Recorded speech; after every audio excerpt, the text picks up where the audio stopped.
Welcome back to another episode of Whiskey. Let me ask you a question. Are you the type of person that you enjoy the thought of whiskey, but never really appreciated it neat? Maybe you like whiskey and you normally use it in order to make some beautiful cocktails. But someone was to offer you a neat whiskey, which means just whiskey by itself. You would pass it up and it's like, can I stand the taste of whiskey? Is that you? Would you like to learn how to appreciate whiskey by itself? Well, that's what we're going to do today. We're going to help you to learn how to appreciate whiskey by itself, meaning neat. Now, you can compare whiskey to art. You ever been to an art gallery before? Maybe when you arrived to the art gallery for the first time and you looked around at the different artists, you begin to ask yourself, now, how in the world is this painting that valuable? By the initial sight of it, it does not look that valuable, does it? But once you learn the backstory, you learn about the person, the artist himself, you learn about the meaning of the artwork, then you come to learn to appreciate not only the art, but the artist himself. And whiskey is the same way. It's learning the artwork behind whiskey. Like, for example, most of us enjoy a pop Coca-Cola soda from time to time. We call it pop here in Michigan, but most call it soda. Some call it soda pop. But do you know that it only takes 24 to 40 hours to produce a nice soda? It's not long of a time. And shortly after that, it's in the stores. But when it comes to whiskey, bourbon has to be aged at least 4 years. And it has to be in a new charred oak barrel. And then there has to be at least 51% corn. Then it has to have rye or wheat and then malted barley. So you can have 3 of those grains in order to make a bourbon. And it has to be on American soil. And so when you think of the backstory of whiskey and bourbon, you learn to appreciate all of the time and the effort that went into making this spirit. And so now, how do you enjoy the whiskey? Now that we learn the backstory, how do you actually enjoy tasting whiskey? Well, that's what we're going to do today. We have a world-renowned distiller, Wild Turkey, Eddie Russell, who's the master distiller. General employee when I first came here. So I dumped bottles, I stacked cases, I mowed grass, I rode barrels.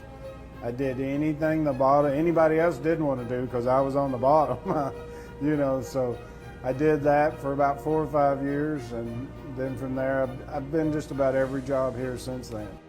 Now, this particular bourbon is Russell's Reserve. It is a private barrel selection. So meaning that if you go to a liquor store, it allows them to go to the distillery and choose barrels that they can sell at their liquor store.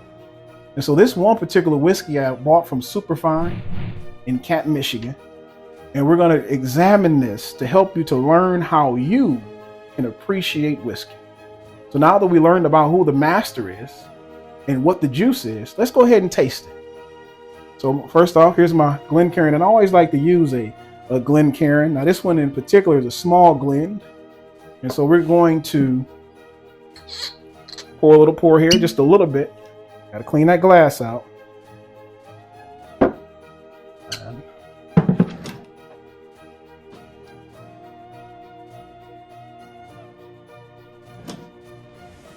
this particular whiskey has been aged for 9 years. Think about that. 9 years. The master distiller has allowed this particular distillate, this juice, to sit in the barrel, waiting on us to appreciate. So now you're starting to understand how you can appreciate the long process whiskey goes into. So how do we learn how to appreciate whiskey itself?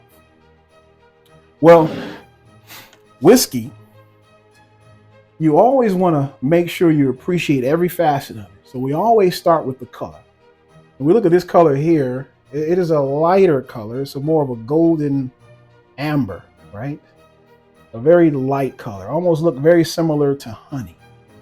So it's a very nice color, very smooth, but it is very viscous. What do I mean by viscous? Meaning that the whiskey itself has legs, meaning that it grabs the glass and it takes a long time for it to settle back into the glass. I don't know if you can see that at all, but the whiskey is resting on the glass.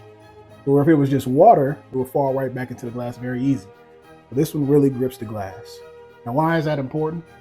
Well, because when you go to tasting it, it means that it's going to have a beautiful mouthfeel, and it's going to coat your palate very well.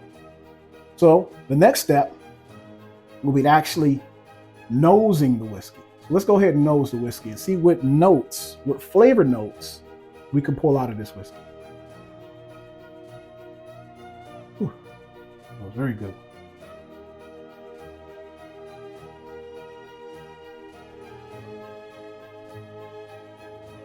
So the first note that I get is honey. The first note that I get from this is honey. Do I actually smell honey? Yes, I do. And so it reminds me of honey. What I also smell is caramel. And so you think about the notes that you smell when you're smelling whiskey. Once you can get past that ethanol smell, so that's the thing. Even when you smell that ethanol, you want to make sure you stick your nose deep into the glass. You open your mouth slightly, and then you breathe in, and then you'll be able to appreciate the notes that you smell. So what I get from this whiskey is honey, caramel, and vanilla. And that is a beautiful whiskey. Superfine did an excellent job of really picking this whiskey. All right, so now we're going to go in for a taste. Oh, before we do that, when you taste the whiskey, to really appreciate the notes, what I do is use my own saliva glass to really produce saliva. It allows it to water the whiskey down. And what that does is it really opens up those notes that you have in the whiskey. So for example, let's give it a shot and I'll tell you exactly what I taste.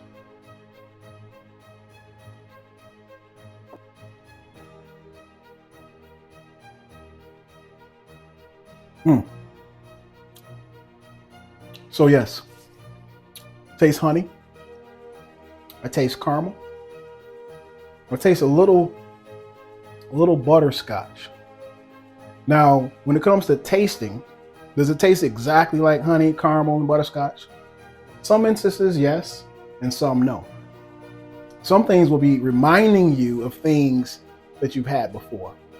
So like, for example, if you had something that tastes very similar to, you would say, that tastes just like this. People often say, frog's legs taste just like what? Chicken. Now, does it taste exactly like chicken? No, but it tastes very similar. So the same thing when it comes to whiskey. Does it taste exactly like caramel, honey, butterscotch, vanilla? Not exactly in all cases, but it tastes very similar. And how do you pull out different notes? Is by allowing the whiskey to rub up against your tongue as you muddle it with your saliva, and then the whiskey opens up. Or you can add some water into your whiskey, just a drop, and that'll allow your whiskey to open up too as well. And then you can appreciate the whiskey the way the distiller intended it to be appreciated. So always nose, observe, and taste. Now that's how you appreciate whiskey. So hopefully after today, you really enjoyed me helping you to see how you can enjoy whiskey. If you always wanted to enjoy it and never really enjoyed it neat, take your time with it. Drink it slow. Always drink in moderation. And the reason for that is because it allows you to appreciate it the next time you come back to it.